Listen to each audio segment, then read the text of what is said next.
आणि आता बातमी आहे बुलढाण्यातून। बुलढाण्याचे शेगाव तालुक्यातही केस गळतीचे परिणाम दिसू लागले आहेत। केस गळतीचे रुग्ण सापडलेल्या बोंड गावात लग्नाळू मुला-मुलींचे विवाह थांबलेत। टक्कल व्हायरसच्या दहशतीमुळे गावातल्या मुलांना कुणी मुलगी द्यायला तयार नाहीये। दरम्यान केस गळतीच्या आजाराचे निदान करण्यात अद्याप आरोग्य यंत्रणेला यश आलेलं नाहीये। त्यामुळे या आजाराचं लवकरात लवकर निदान करावं अशी मागणी गावकरी करतात।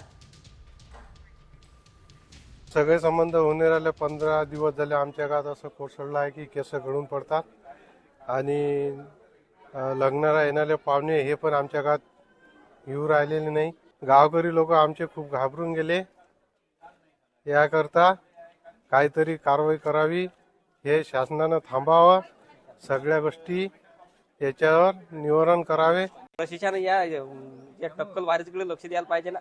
बरं कामुळे होऊन राहिला बुवा, कसा होऊन राहिला, पाण्यामुळे होऊन राहिला की काय काय प्रशासन काल जसं पाहिजे तसं काय लक्ष नाही देऊन राहिलं।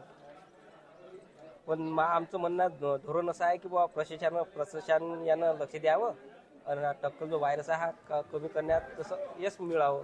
यश जर भेटलं म्हणजे आमच्या गावाचंही भलं होऊन जाते